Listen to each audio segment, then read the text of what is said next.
Bonjour à tous. L'incroyable système qui se met en place autour de Zelensky dès début janvier 2023, je vous explique tout, et qui va organiser le grand détournement d'argent, essentiellement notre argent, vers les pires intérêts mondialistes, oligarchiques de la finance, pour servir quelques-uns et certainement pas pour servir la paix.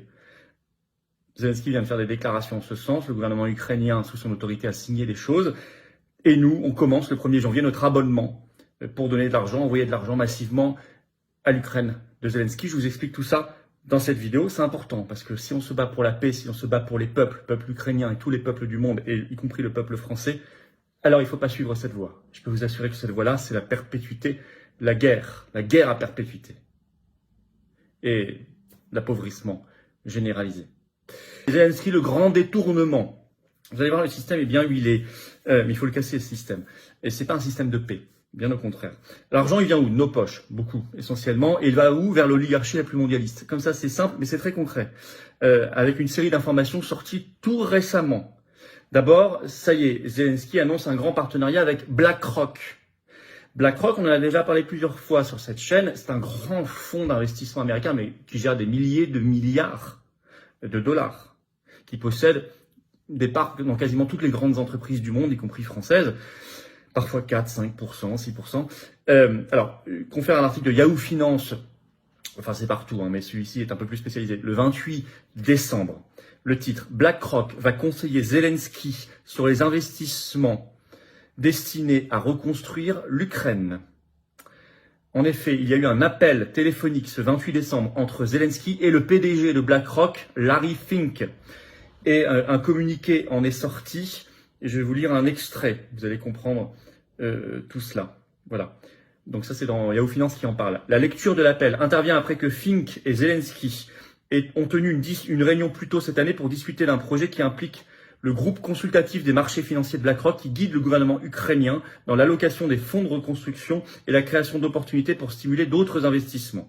Volodymyr Zelensky et Larry Fink ont convenu de se concentrer à court terme sur la coordination des efforts de tous les investisseurs et participants potentiels à la reconstruction de notre pays, en canalisant les investissements dans les secteurs les plus pertinents et les plus percutants de l'économie ukrainienne, a déclaré le gouvernement ukrainien dans un communiqué ce mercredi.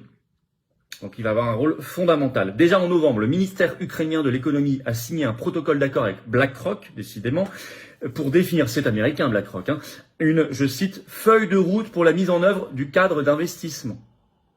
Alors que justement aux États-Unis monte un débat, cet article en parle, sur le rôle de BlackRock, qui est un rôle par ailleurs très idéologique, très mondialiste, qui dirige la politique des États, c'est ce qui lui est reproché, à tel point qu'en novembre, là, tout récemment, la Floride, sous l'impulsion de son gouverneur Ron DeSantis, a déclaré racheter pour 2 milliards de dollars d'actifs de l'État qui étaient gérés jusqu'ici par BlackRock.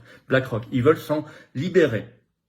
Je cite d'ailleurs ce qu'ils disent là-bas, je cite, le rôle de BlackRock n'est pas de diriger le débat public sur les politiques climatiques et énergétiques, ni d'imposer ses croyances idéologiques au monde de l'entreprise. Et Zelensky en fait le principal partenaire de son pays. Je rappelle que le 25 novembre 2020, il faut rien oublier, la Commission européenne a été très critiquée par la médiatrice de l'Union européenne pour avoir confié à BlackRock une mission sur la surveillance bancaire européenne, alors même que BlackRock détient des actions dans des très grandes banques. Donc il y avait un énorme conflit d'intérêts.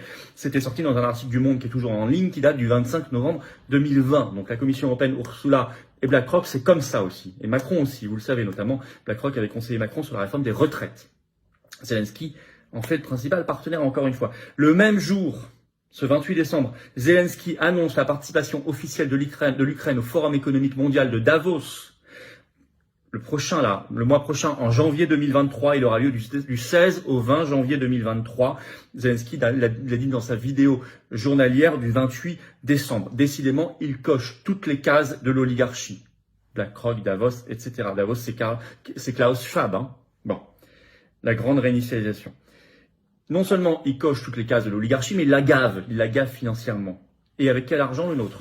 Vous allez comprendre. Car commence quelque chose le 1er janvier 2023. J'y reviens dans un instant. D'abord, il y a eu ce 28 décembre toujours, la visite en Ukraine, à Kiev, du ministre français de la Défense, Sébastien Lecornu, qui a rencontré son homologue. Et il a rencontré également Zelensky. La France vient d'ailleurs de livrer 18 canons César à Zelensky. Et là, le Cornu annonce, je cite, un fonds d'investissement de 200 millions d'euros qu'il a évoqué donc en conférence de presse là-bas.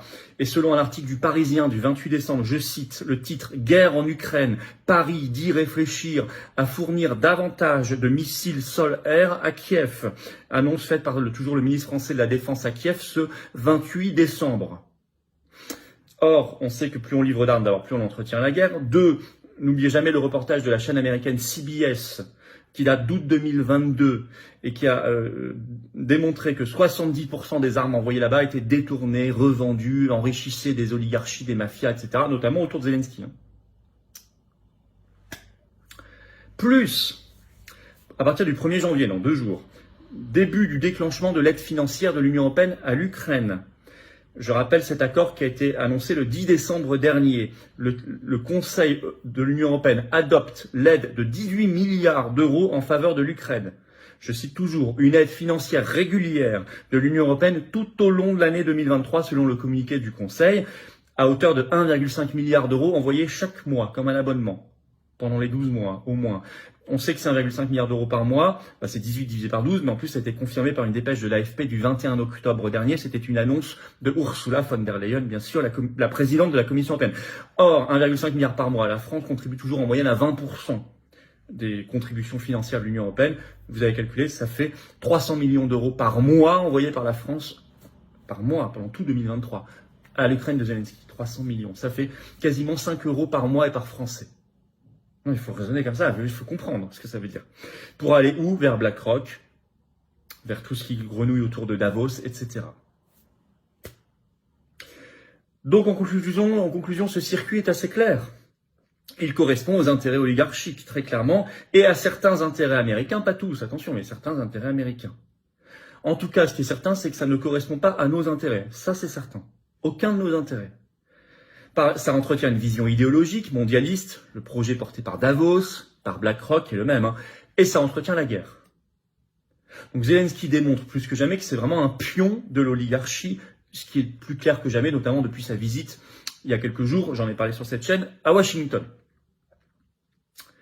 Alors si on veut défendre vraiment la paix, les peuples et nos intérêts, et une autre vision du monde, qui soit pas celle de la grande réinitialisation, il faut s'en défaire, il faut arrêter ce soutien en armes, en argent, etc., idéologique, aveugle à Zelensky. Ça doit être un grand combat, un grand engagement pour 2023, et ce sera le nôtre, et on le portera ensemble.